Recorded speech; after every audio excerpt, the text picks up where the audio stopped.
I don't believe this. Came in off the tree and just look at this. Well, that is unbelievable. I haven't seen that in such a long time.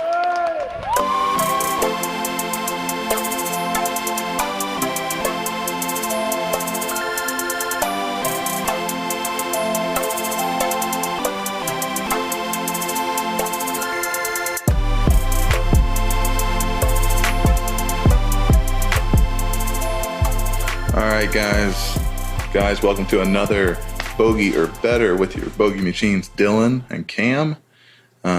We got a lot to get into tonight, but guys, let me tell you, I'm a little heated.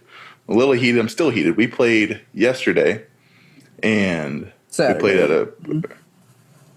at yesterday, right? For people that watch this, that isn't. Oh, that's right. Yeah, tomorrow. Yeah, you don't know. Yeah. So yesterday, Saturday, we played at a little small country club called Charwood, and guys, I was playing pretty good. We got to the back nine. We were playing on pace, which I love playing on pace. I don't like playing slow. And we get to about 13th, 14th hole. And what happens? We get a foursome in front of us. And obviously they haven't played golf much. And that's okay. I understand that we're going to have new golfers on the course. I used to be a new golfer. Me and Cam both used to be new golfers on the course. And it happens. You know, you're hacking it from one end to the rough to the next end. And it happens. But they threw us off pace about, what do you think, Cam? 45 minutes, an hour? Yeah, at least. I mean, and we'll let me just say, you know, the fact that there's new golfers out there is so great, obviously, because golf is a game for everybody. So if you're not very good, that doesn't mean you can't go out there and play. But there's a silver lining. If you know you're bad and you know that you're going to be all over the place, there's some things you need to keep in mind. Exactly. We saw them do practice swing after practice swing. They were talking about the shapes that they were going to shoot, man. They were going, should I do a little 5-yard cut? Should I do a little 3-yard draw? Maybe a low stinger like Tiger. Oh my goodness. I saw one guy addressed at the ball for a minute and a half, just looking at the ball before he swung, and then just hit it right into the dirt. So I understand that we're going to have new golfers on the course, and that's great. And like I said, that used to be us, but I promise you, I never held anyone up. If I hit the ball into the woods, okay, that's a 25-cent nitro ball. It's gone. Let's drop down and let's keep going and let's hit. So new golfers out there, it's great that y'all are playing, but let's not hold up the group behind us. Let's just keep having fun. It doesn't matter if you lost the ball. Let's drop the ball, hit another shot, and let's keep going. You need one practice swing, guys. You don't need 5. I promise. Just one practice swing, address it, hit it. But you'll get better, and you'll get on the range, and you'll keep hitting balls, and you'll start to make contact, and you'll start to hit it straighter and straighter, and that's when you can start focusing a little bit more on what you're doing on the course. There's no need to take 2 minutes to read the green when this is the 10th time you've put a ball on the golf course and not putt. Just be mindful of the people that are behind you. Maybe they're in crunch time. Maybe they got a nice good flow going on the course. They're in rhythm, and you're throwing them off. So let's speed it up a little bit, and we'll get there. Yeah, I think that's really what gets me the most is when you're you just hit a par and you're going to the next hole and you hit 2 or 3 consistent shots, and then you have to sit there for 15 minutes and watch people mess around. It basically, you cool down after that. Right. But like you were saying, if you're not very good, and I mean we're not very good either, but if you just slice it straight into the woods, you're not going to get better by trying to hit a shot out of the pine straw with trees next to you. You're better off just taking the ball, putting it somewhere in the rough where you can get a full swing on it, and just hit from there, because Yeah. you're going to get better that way. And if you're not that great to begin with, there's no sense trying to keep a perfect score. Just go out there, play, and have fun.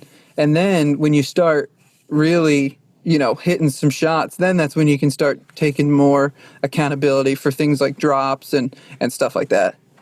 Yeah. And, like you said, especially the first couple of years of playing golf, having fun is so important.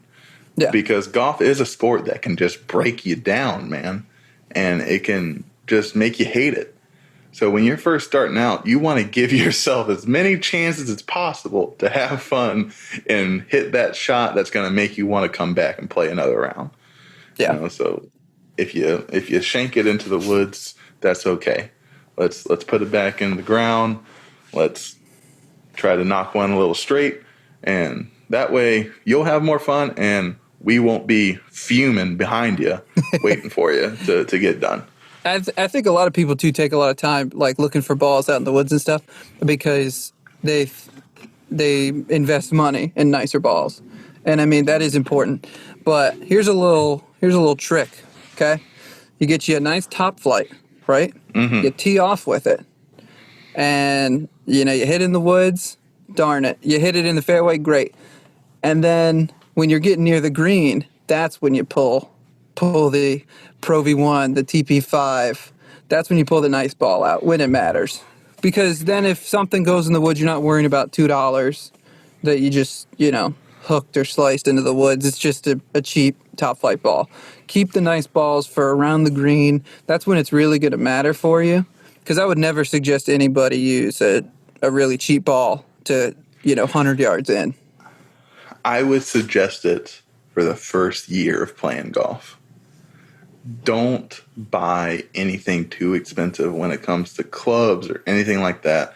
Balls for the first full year. Oh, yeah. I've never bought a club in my life. They're all hand-me-downs. Oh, we know. Yeah, I know. They're all hand-me-downs. Actually, I'll take that back. I just bought my putter. And I'm talking to the company. Maybe we can get them involved in this podcast, because I really do like them. But everything else, hand-me-down clubs for my father, who is shorter than me. And it is not for me. But you know what? We make it work. Can hit the ball occasionally. So just go out there and just have some fun. I mean, we watch people go out there with wooden woods when they used to make woods. Yeah. I call my dad's bag the flea market special, because, I mean, it is literally clubs from flea markets and garage sales that he's played with for the past 10 years. Yeah, clean them up. They work great. Yeah. And now, on the other hand, you have me. I've bought way too many golf clubs. I've had 4 different sets of irons. I've had probably 5 different putters. Mm-hmm. Now, granted, the last golf clubs that I had was stolen, but, that happens. Well, what are you going to do, Yeah. But eventually we'll go over what we have in our bags eventually in a future episode. We got a lot to cover tonight. So tonight is Sunday. BMW Championship did just end a couple hours ago, and it was, I watched the last probably hour of it, and it was fantastic. It's exactly what you want in the FedEx Cup. A lot of excitement. I think it was an interesting way to end it because of how tough that course was playing. I mean, you almost could have seen somebody in the +1, +2 winning that tournament. Yeah. And what was funny was the winner of the tournament made a mistake that nobody does on tour. I don't know if you caught that. I think it was yesterday's round. John Rahm picked his ball up on the green without marking it. I did see a clip of that, yeah. And he was assessed a 1-stroke penalty. And he just made the playoff. So if he hadn't done that, he would have won outright. Thankfully, he did win. And he won in fashion, I'll tell you. Well, actually, even with that 1-stroke penalty, he won. He did before win. Dustin Johnson sunk a 40-foot putt to push it into sudden death. Yeah. Dustin Johnson. I know John Rahm won, but Dustin is on a roll. He stuck with it. I mean, that course, the way it played, I have never seen pros hit wedges and the ball just bounce like 6 feet into the air before it bites. Yeah, I mean, and roll like it. I mean, there was no. It was spin. crazy. It just I don't know shows if the they just difference weren't between watering the greens or what. Well, and I think it shows the difference between courses that some of us would play, or the regular golfers out there like us. We'd play these, cheaper courses where the greens are different. They're much different grass over here too. Yeah. But I mean, you can hit a wedge in a cheap ball and you'll get a good ball mark. It may not backspin, but you'll get something. These guys are playing the custom. I mean, Rory hits custom balls. Mm-hmm. Like I saw a video where they were showing them like TaylorMade makes custom TP5s. Yeah. For him, so it's like they're playing the highest level of sport with the highest level of equipment. Jordan Spieth hits a ball that is between a Pro V1 and a Pro V1X. That's the what's that? It's the AVX. Is it the AVX Titleist release? But before I think they came out, before they released with it, they were making a special like Pro V1 basically for him. Right, and so now they've released that. Yeah. And I'd love to try it. I haven't played it yet. I haven't either. I haven't played the Tour Speed or Tour Spin yet either. I haven't played a Pro V1 since Vice came out. Yeah. If y'all don't know about it, guys, Vice Golf, they got some great balls. They have some great just golf accessories and equipment too. And they're not sponsoring us. We just genuinely love them. Yeah. I play their pros. It's great for people with lower swing speeds. When I first was getting back into golf during this pandemic, basically, I have a great ball selector quiz. So if you're not exactly sure where you should be playing, they tell you. And so that's the one they picked for me. I've redone the quiz since I've been playing a lot, and it tells me to use the higher rated ball now. But I still use that one, and I love it. They give you a great deal when you buy in bulk. I think it's at least 5 dozen, right? Yeah, 5 dozen. It's like it comes out to like $19.95 a dozen or something like that. And I think for the highest end, it's like 25, which those are comparative to your Pro V1Xs, which are 45 a dozen. So great. Depending on where you get them. Yeah, they're just great. I love them. But that's the thing. These guys that are playing the tour are playing with just incredible stuff. So it's tough to watch them and not want to do the things that they do. But we gotta all kind of remember where we're at, and just if I can hit it, in the air, even cool with it, because it's gonna go all over the place. Did you read about Billy Horschel? No, what happened? What happened with him? So he was projected at number 31. So he was going to miss the cut for the Tour Championship, but his partner Corey Connors was 5 feet away from making par, and he 3-putted from 5 feet to hit a double bogey, and that sent Billy Horschel into the 30th spot to make the Tour Championship. Yeah. Did he do that on purpose? No, or he lipped out. First putt lipped out and rolled about 5-6 feet because that green those greens are ridiculous. Glass. Yeah. And then another lip out for the second putt, and then put it in for the 30 putt. What a way to get in. Yeah. It was sad to see Tiger struggle so much. Yeah, let's talk. He about actually had let's his talk best. About Tiger. He had his best round today. He shot plus one scoring today, wise. Yeah. Which, I mean, in retrospect, most people. Yeah, that's a good score. That's a great score. He was struggling. I mean, he's played 2 rounds in a row. He's not used to playing. 2 tournaments in a row. Yeah, 2 full tournaments.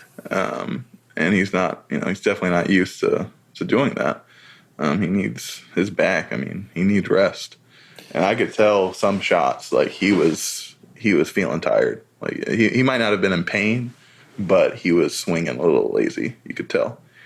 Yeah, and he didn't start back up when everything I think it was the RBC Heritage was the first tournament back down in Hilton Head.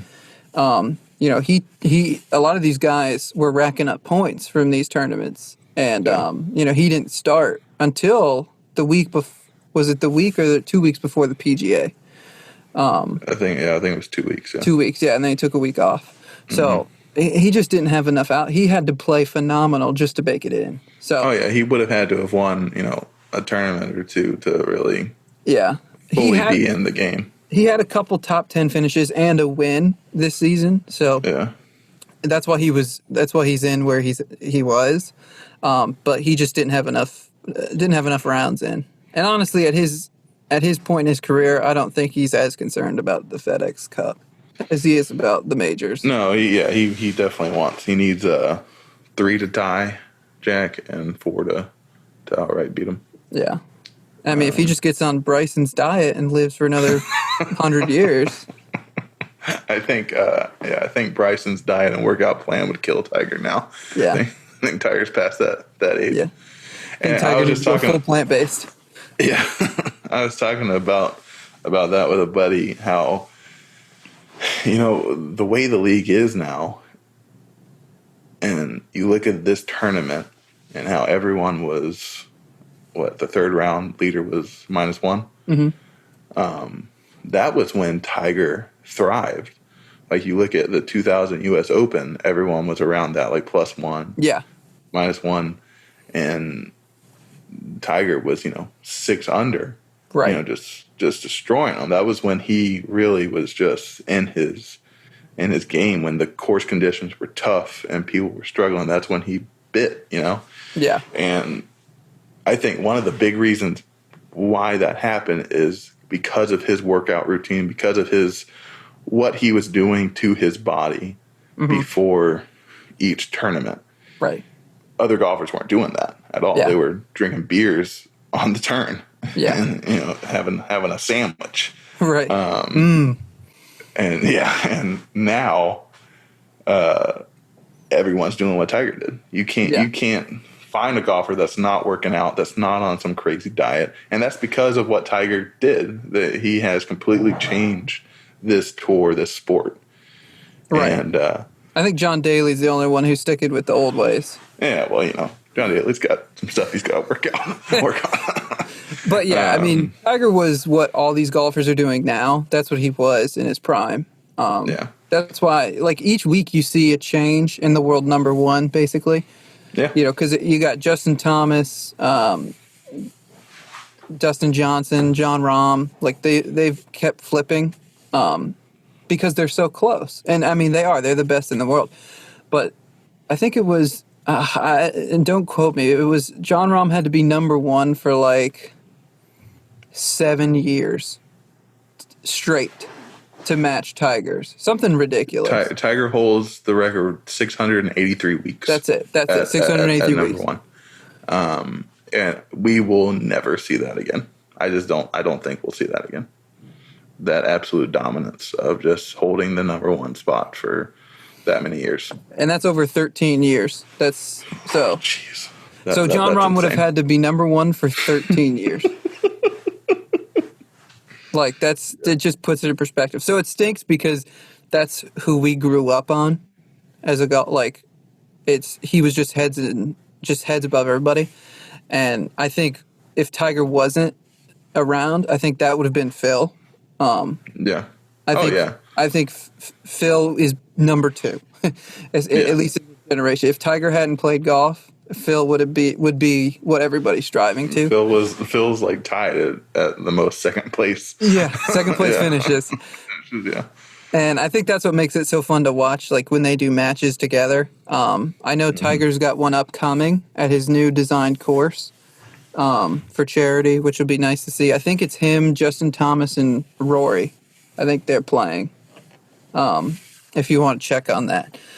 But I think that's what makes watching these, because I'll listen to other analysts talk about, Tiger versus Phil and how it's like, are they really putting that out again? I think these analysts want to see Dustin versus Brooks or something like that. But I think the people that like golf that aren't professional at it enjoy watching Tiger and Phil go back at it, even if they're at their age just kind of hacking around, because they're like idols in a sense. It was like watching Tom Brady and Peyton Manning go at it when they were old. Yeah, people want to see Tiger shoot a 1 under more than people want to see Brooks Koepka shoot a 10 under. Yes. That's just how it is. I mean, he, no matter how old he is, no matter how many back surgeries he has, he is still the one people want to watch. Yep. And as long as he's playing, they're going to get, like, we're going to keep getting great tournaments. Yeah. People don't want to see one-on-one charity events with, even Dustin Johnson and Jordan Spieth or whoever. They want to see Tiger. And I mean, I love Daniel Berger as much as the next guy, right? But I mean, it just doesn't have it for me. Yeah. I do thoroughly enjoy, though, being able to hear the golfers more. Yeah, that's nice. I think it's a nice window into, like, how much they really have to figure out before they hit a shot. Shows how much work the caddies are doing, too. Yeah, the caddies are incredibly important. They don't just go up there and hit it. It's a science. Some people, like Bryson, take it a little further than just that. But, I mean, it really is. So it's not only the fact that they can hit a golf ball, but it's that they can process certain information in a way that, wind direction, slope, the elevation of the green, just, even the temperature. If things are, are hot, the ball's going to move a little, I think, slower when it's hot, right? Faster. Is it faster when it's hot? Mm-hmm. Yeah. So it's just like those little things make 1 yard of difference, but that's a big deal to them. It's like today, because I'm fresh off a round right now, I hit a 9-iron on a par 3 about a foot onto the green. And I was probably 50 feet away. Yeah.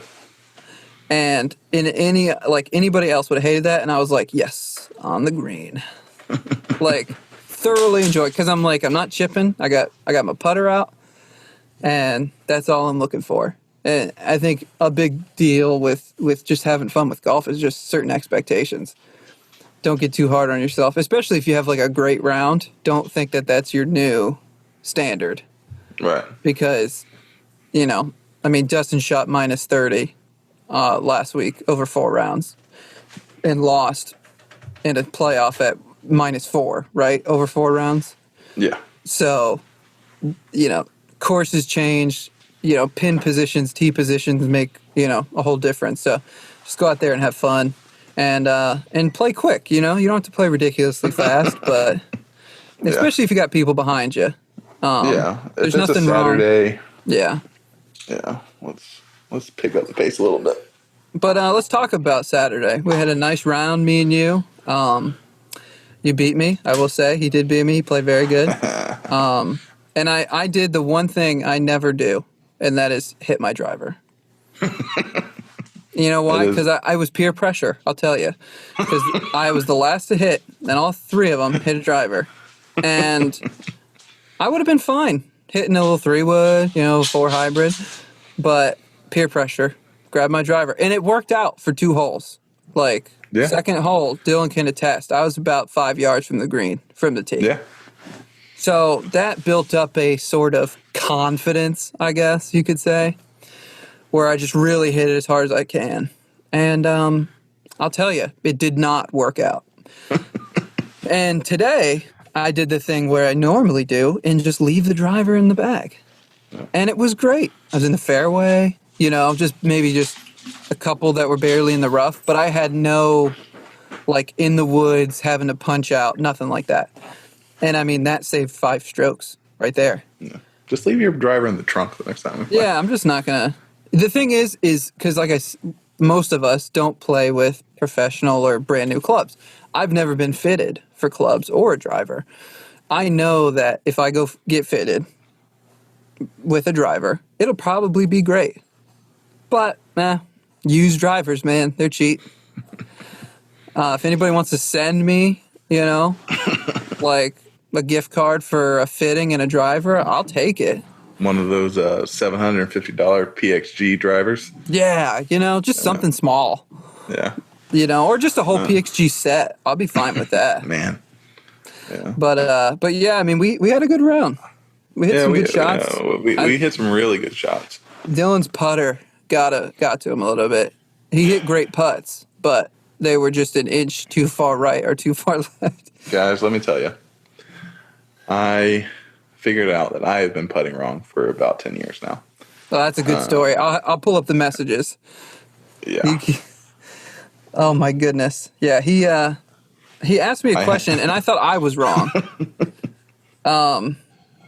He was asking me about putting, and because I got my new putter, so that's why he was asking. And so he goes, "How do you grip your putter?" And with this new putter that I bought, I told him I switched it to, instead of gripping it in the fingers, I put it more in the palm and then interlock my fingers to create one motion. And he goes, "I never interlocked, but I randomly just tried it putting on our rug and it felt good." And then he goes, "I guess I've been putting wrong for a whole decade." Yeah.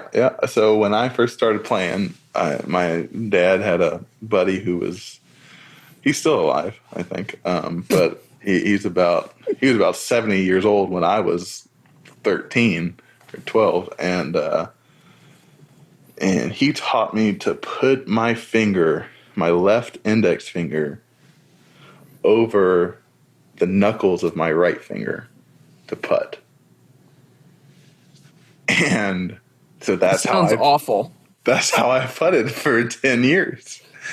And I just randomly I think I was looking at Tiger's putter grip. Like looking at how he grips, and I was like, his fingers are interlocking. So, and I tried it, and I was like, yeah, that feels a whole lot better. I can definitely keep the face a lot more square now. So, and let me tell you, it helped. Now, it was maddening Saturday. I mean, I had 5 or 6 lip outs for par. Oh yeah, at least a couple lip outs for birdie, and I hit a beautiful 200-yard 4-iron, about 15 feet away from the hole. Oh yeah, the par 3, a very long par 3. Yeah, and I 3-putted for bogey. I lipped out for par. And I did not make the green. And just tied him on that hole. That's how maddening it was for him. And I felt bad. Yeah. He would do the thing where he'd put the ball on the green in regulation, but not close enough where 2-putt was imminent. And he'd get one good up there, and then that second putt was 3 or 4 feet, just enough to knock the knees a bit. And man, there was a couple bad lip outs. I felt bad because nothing's worse, I think, in my opinion, than hitting the green in 2 and 3 putting. Yeah. Because you have an opportunity for a birdie, and thinking that, at least for me, I go in thinking, just put it within 2 feet of the cup. You know, if it goes in for birdie, great. If not, tap and par. We're not playing for birdie. We're not at that level where we're playing for birdie. We are playing for par. Yeah. What's the name of the podcast? It's Bogey or Better. That's the goal. That's what we're here for, is Bogey or Better. Yeah. And I also hit some shots that I second guessed myself, and I went back to my bag and choose a different club, and sure enough, that was the wrong club, and the right club was the one I had in the first place. Yep. Mm-hmm. And that happens a lot to me, and I think that's a common thing with average players. You second guess yourself, and you get in your head really easily. Yeah, and I think too, I get in my head sometimes a little too much, where my pitching wedge is such a various distance. So like, I know that I could get it 150 if I really get on it, but it's like I don't need to. I can't plan on that every time. So I might as well just take a 9-iron and just swing smooth instead of swinging as hard as I can. Because I can get it there with a pitching wedge, but the harder I swing, I mean, Dylan saw one where I swung so hard with my 54, and in my head I envisioned it being really nice, but I hit about 2 inches before the ball with a very vertical swing, and that ball maybe went 50 yards, and I was shooting for 100, and I took a lot of turf out. I mean, it hurt, and everybody was watching. And then, from there, just chipped right over the green. So it was just a really bad hole. But golf is not a game of force. guys. No, finesse. Yeah. It is a We game of and I finesse. think because we watch those players swing as hard as they can and get extra distance when it's like, you know, my 3-wood, when I swing it as hard as I can, I get more side spin. Like I slice it like crazy or I'll hook it like crazy. But when I feel like I'm swinging so slow, it's a tight cut or straight. And it's about 275 yards. And I'm like, why do I feel like I need to kill it every time? Yeah. And if you ask the pros how hard they're swinging, they'll say they're swinging 90%. That they're not swinging going full at it. 100%. It just looks like it. Yeah, because it's so freaking fast. Yeah. Like when I went to the Masters and I watched them swing, I did not realize how fast their backswing was. Just their backswing. Like there was, like, to me, a lot of players did not have a pause at the top of their swing. It was just one full quick motion, and the ball was gone before you even knew it. Like it's it looks much faster in person than even on TV. Gives them less chance to mess something up. Yeah, unless there's a couple of players whose swings are very Hideki. have a very large pause or a stutter step or something crazy like that. But for the most part, it is wicked fast. So we've got the Tour Championship, and they take a break right after this. They have a 1-week break. I think so. Yeah. Let's check the FedEx Cup. Yeah, September 4th through the 7th is the Tour Championship. Yeah, no, that's today's the 30th, so that's next week. So that's next week, so they don't have a break. Okay. And it's only 30 players. I mean, it's going to be a nice. I enjoy watching it. I've enjoyed watching the FedEx Cup because of how short or how small the field is, because you really get to see most everybody's shots.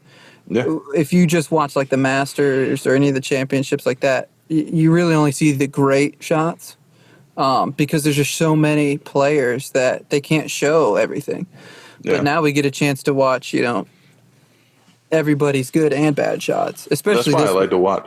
Yeah, that's why I like to watch the featured groups because even though you're only seeing maybe 2 or 3 groups, you're watching every single one of their shots. Did you watch Tiger's group at the PGA? I watched most of Fridays and most of Saturdays of Tigers this past week for the BMW. Yeah, I had to watch for the PGA Championship. I watched Tiger, Rory, and Justin, and they were not playing well, but I didn't care. I just loved it was just fun to watch these guys every single shot because it was like watching Justin Thomas, who's a really small guy who consistently strikes the driver fantastic. Watch him hit like 3 straight drives in the woods. I feel bad. It made me feel good inside. It was like happens to everybody. Yeah. But it was nice to see, because whenever are we going to be able to watch a professional play a round of golf, like all 18 holes, without being there in person? It'll never happen. So to be able to have these featured groups on the ones I watched run ESPN Plus, to be able to watch those from start to finish, every single shot, all of the intricacies of what they have to do, it was fun. I will say it was fun. Now, when you're watching a final round, I think it's better to watch the featured broadcast because you really get caught up in the motion, having the broadcasters talk about, what's at stake. And especially with the FedEx Cup playoffs, each hole was at stake. Like, if they hit a bogey putt, they had their projected rank go like down. So you had somebody go from like 28 to 34, and it was like that one shot took them out. So it was a good round. So I think this upcoming championship is going to be nice. And then we know we've got the Masters to look forward to in November. Yeah. So before we leave, Tour Championship, what's our predictions? Ooh. All right, I'll let you go, and I'm gonna talk about what I was expecting Dustin to win. I did say that I thought Dustin would win Right. this past one. We're close. I was close. I said I wanted Tony Finau to win, but I think he's not going to win till next season. Yeah. I think he just has a couple more things to work out. After he dislocated his ankle, I think it's a long road. But I am a firm. I think the loss that Dustin had today, I think he's going to win. I think he was in a playoff, so it's like he won, even though he didn't. But you can view it as he basically just won 2 straight tournaments in a row. There's just no holes in his game. I'm going to say it's Dustin. Yeah, once Dustin mastered his short game, I mean, it was pretty much game over. I mean, to be able to drive it that far and to just be that long of a player, but then also be able to putt and to chip is just unfair. But I'm going to go a little different. I'm going with Rory McIlroy. Ooh. Because if you look at his scorecards in the BMW Championship, he had a lot of birdies. He just had more bogeys. And if he could have tightened his game up, I saw it a couple of times this tournament. He was tightening up, and I was like, he's going to win this. Yeah. But it just kept, those greens just kept killing him. But I think if he plays, kind of the same that he did this week, next week at a little maybe easier course, I think he takes it. Hey, that's a strong choice. I mean, I think he has just the ability to take it home. Hopefully his child is born. Man. Because he played this whole round expecting to leave. Yeah. So honestly, I mean, hopefully everything goes well with that and he's able to play. He may not. So let's get, in case something happens and he doesn't play, what would be your second prediction? All right. If he gets the phone call that baby Rory is coming. I think it's a girl. She's going to be the LPGA champion of a lifetime right there. It's going to be battling Tiger's niece. Yeah. Yeah. Yeah. Yeah. So if Rory gets the call. Yeah, just a prerequisite. Like if, let's say he doesn't finish because of his child or he doesn't end up playing. Yeah. I really like Patrick Cantley, actually. Yeah. He missed a lot of putts today to get on. Like, he missed a lot of birdie putts. Yeah, he was playing really good. It's just, man, this course was just, I mean, it just seemed impossible to get it close. Yeah. On most holes. So I wouldn't be surprised to see John Rahm. As my backup. Yeah, I wouldn't be surprised to see John Rahm win again. He's not my choice, but he like Dustin, doesn't have many holes in his game. He drives the ball well, not as long as some of the other guys, but his iron play, his putting, obviously, is phenomenal. And that's, I think he could do it too. I would love it for Dustin to come back and win it. Because I think he is the best golfer right now.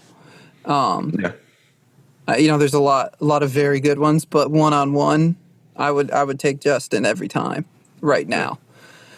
So yeah, we'll when we come back next week, we'll be able to talk about the FedEx Tour champion, and I think we're going to go through Dylan's bag post theft, and see what he's throwing around on the course, from the perspective of our average Joe golfer.